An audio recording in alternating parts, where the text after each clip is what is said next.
Good morning, students. Today we read about the free fall motion. So, what is the free fall?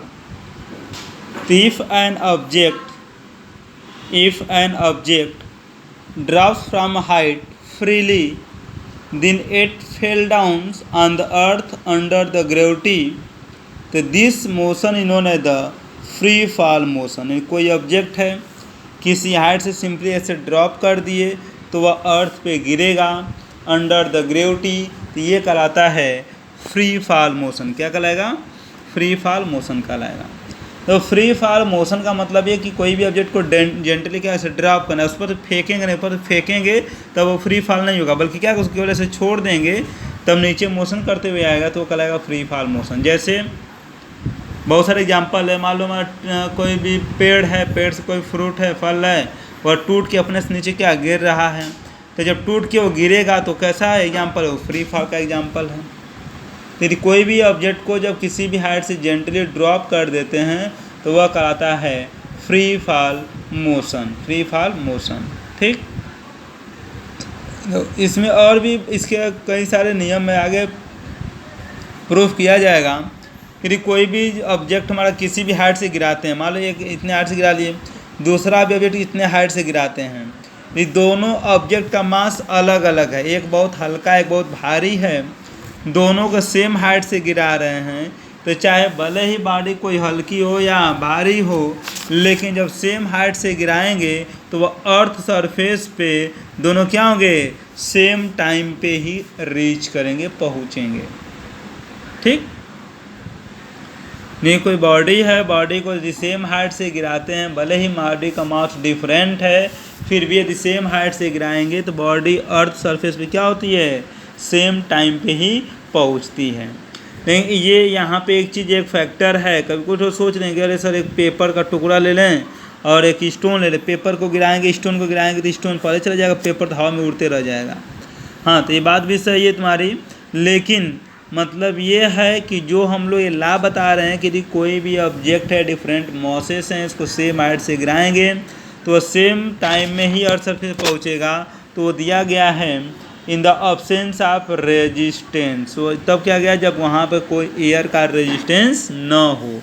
और air का resistance नहीं काम करना चाहिए. नहीं तो एयर का रेजिस्टेंस होगा तो जाहिर सी बात है कि जो बॉडी बहुत हल्की होगी वो क्या करेगी?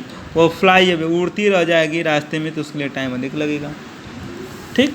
ये होता है फ्री फॉल. अब बात करते हैं एक्सेलेरेशन ड्यू टू ग्रेविटी की. किसकी बात करते हैं? Acceleration due to gravity. Due to gravity इसे स्मॉल जी से डिनोट किया जाता है. हाँ, तो what is the acceleration due to gravity? यदि कोई भी बॉडी को जब किसी भी हाइट से ड्रॉप करते हैं तो इनिशियली उसकी जो वेलोसिटी होता है 0 होता है, लेकिन जब बॉडी को ड्रॉप करते हैं तो due to the gravitational force body की वेलोसिटी में क्या होता है? धीरे धीरे इंक्रीजमेंट होता है. जब बॉडी की वेलोसिटी में इंक्रीज होता है मतलब वहाँ पे एक्सेलेरेशन वर्क कर रहा है. तो ये जो एक्सेलेरेशन वर्क कर रहा है क्यों कर रहा है? Due to the gravitational force काम कर रहा है, तो उसे बोलते हैं acceleration due to gravity.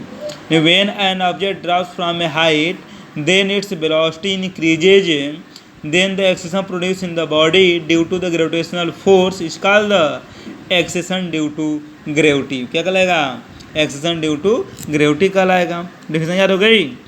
when a body drops from a height it falls under the gravity, then its velocity increases, the acceleration produced in the body is called that acceleration due to gravity.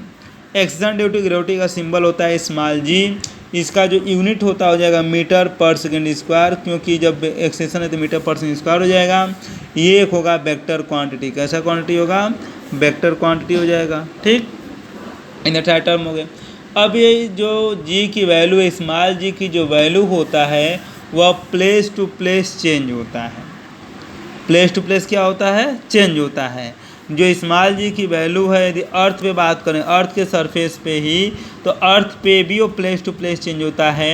यदि अर्थ के पोल पे चले जाएंगे तो पोल पे small जी की value maximum होता है, और जब इक्वेटर पे चले जाएंगे तो स्मॉल जी की वैल्यू कम होता है, मिनिमम होता है.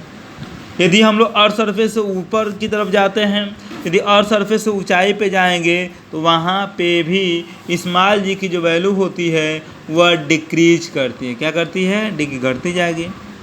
जितना ही ऊपर जाएगा उतना ही क्या होगा? स्मॉल जी की वैल्यू घटती जाएगी। वैसे ही यदि हम लोग अर्थ सरफेस से नीचे जा रहे हैं, अंदर की तरफ जा रहे हैं, तो वहाँ पर भी स्मॉल जी की वैल्यू क्या होता है? डिक्रीज करता है। चाहे हम अर्थ सरफेस से ऊपर जाएं या अर्थ सरफेस से नीचे जाएं, दोनों केस में स्मॉल जी की जो वैल्यू होता है वह डिक्रीज करता है। ठीक, ये टर्म हो गया। यदि मून की बात करते हैं तो मून पे जो ग्रेविटी की वैल्यू है वह अर्थ की ग्रेविटी का वैल्यू का बस 1/6 पार्ट होता है। क्या होता है? 1/6 पार्ट होता है। Next topic we have to read about the relation between small g and capital G. Then after we have to read about the differences between small g and capital G. Okay, thank you guys. Now we will read the next topic in the next videos. Okay.